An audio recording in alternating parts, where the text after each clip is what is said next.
2023 की कुछ ऐसी हिंदी वेब सीरीज जिनकी स्टोरी बेस्ड है एक्स एंड ड्रग के ऊपर। और आज के इस काउंटडाउन में हम बात करेंगे कुछ ऐसे ही हिंदी वेब सीरीज के बारे में For the stars. और इन सभी वेब सीरीज के लिंक आपको डिस्क्रिप्शन बॉक्स में मिल जाएंगे। तो चलिए शुरू करते हैं आज का हमारा ये interesting countdown. Number 7 class series based है क्राइम एंड थ्रिलर एक्टिविटी के ऊपर। एक ऐसा स्कूल जहां पर सिर्फ हायर क्लास के ही बच्चे पढ़ रहे होते हैं, लेकिन सीरीज की स्टोरी इंटरेस्टिंग तब बन जाती है जब उसी स्कूल में एक लड़की की डेड बॉडी पाई जाती है और कंप्लीट सीरीज में इसी डेड बॉडी की मिस्ट्री को सॉल्व करने की कोशिश की जाती है। सीरीज चाहे तो आप देख सकते हैं नेटफ्लिक्स पर और इसे IMDb रेटिंग देती है 10 में 6.2।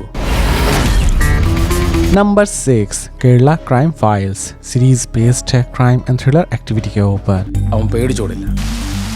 एक पुराना होटल जहां पर एक प्रोस्टिट्यूट की डेड बॉडी पाई जाती है और कहानी की शुरुआत यहीं से होती है। कहानी में पुलिस किसी भी तरह से इस मर्डर मिस्ट्री को सॉल्व करना चाहती है और लास्ट तक पुलिस इस मर्डर मिस्ट्री को किस तरह सॉल्व करती है यही दिखाने की कोशिश की गई है इस पूरे वेब सीरीज में। सीरीज चाहे तो आप देख सकते हैं डिज्नी हॉटस्टार पर और इस IMDb रेटिंग देती है 10 में 7.2। Number 5 Rana Naidu series based है action crime and thriller activity के ऊपर। यहाँ तो कहते हैं कि अगर राणा जुड़ा है तो स्कैंडल बढ़। राणा नायडू नाम का एक ऐसा इंसान जो कि बॉलीवुड के हर एक इलीगल काम को हैंडल कर रहा होता है, लेकिन इसी बीच उसके ही फैमिली पर एक बड़ी मुसीबत आ जाती है और उस मुसीबत से वो किस तरह निपटता है यही दिखाने की कोशिश की गई है इस पूरे वेब सीरीज में। सीरीज चाहे तो आप देख सकते हैं नेटफ्लिक्स पर और इसे IMDb रेटिंग देती है 10 में 7.1। नंबर 4 सास बहू और फ्लेमेंगो सीरीज बेस्ड है क्राइम एंड थ्रिलर एक्टिविटी के ऊपर। लोग मारे को प्यार से रानी भागे।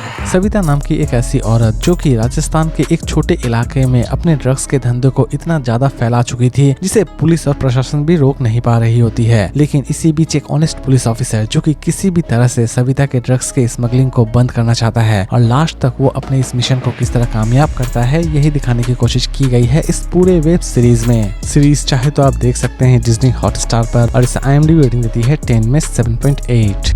बेटी और बहू भी धंधा संभाल सकते। नंबर 3 कोहरा सीरीज बेस्ड है क्राइम एंड थ्रिलर एक्टिविटी के ऊपर। पहले तो मिले थे। सीरीज आपको ले जाती है पंजाब जहां पर एक NRI की डेड बॉडी एक खेत में पाई जाती है और कहानी की शुरुआत यहीं से होती है। पुलिस किसी भी तरह से इस NRI की डेड बॉडी की मिस्ट्री को सॉल्व करना चाहती है और लास्ट तक इस मिस्ट्री को वो किस तरह सॉल्व करती है यही दिखाने की कोशिश की गई है इस पूरे वेब सीरीज में। सीरीज चाहे तो आप देख सकते हैं नेटफ्लिक्स पर और इसे IMDb रेटिंग देती है 10 में 7.5। ये सब कुछ करने वाला कोई एक भी हो सकता। नंबर 2 मुंबई मेरी जान सीरीज बेस्ड है क्राइम एंड थ्रिलर एक्टिविटी के ऊपर। मुंबई शहर सरकार के हाथ से निकल के डी कंपनी का नाम तो आपने सुना ही होगा। पूरी की पूरी सीरीज एक्चुअल में डी कंपनी के ही हिस्ट्री को दिखाती है, यानी कि डी कंपनी की शुरुआत किस तरह हुई थी और इस कंपनी को चालू करने में सबसे बड़ा योगदान किसका था। ये सारी की सारी चीजें इस पूरे सीरीज में दिखाई गई है। सीरीज चाहे तो आप देख सकते हैं Amazon प्राइम वीडियो पर और इस IMDb रेटिंग देती है 10 में 7.4। गुंडा है तेरा बेटा, हफ्ता वसूलता है। नंबर 1 कैट सीरीज बेस्ड है क्राइम एंड थ्रिलर एक्टिविटी के ऊपर। सीरीज की स्टोरी आपको फिर से ले जाती है पंजाब जहां पर ड्रग्स नए जनरेशन को पूरी तरह से खत्म कर रही होती है, लेकिन इसी बीच गुरनाम सिंह नाम का एक ऐसा आदमी जो कि इस पूरे रैकेट को खत्म करना चाहता है और लास्ट तक वो अपने इस मिशन को किस तरह कामयाब करता है यही दिखाने की कोशिश की गई है इस पूरे वेब सीरीज में। सीरीज चाहे तो आप देख सकते हैं नेटफ्लिक्स पर और इसे IMDb रेटिंग देती है 10 में 8.2। तो दोस्तों उम्मीद करता हूँ कि आज का ये काउंटडाउन आपको पसंद आया होगा और इसी तरह के अमेजिंग काउंटडाउन्स के लिए प्लीज मेरे चैनल को सब्सक्राइब करना ना भूले। तो फिर मिलते हैं एक नई वीडियो के साथ।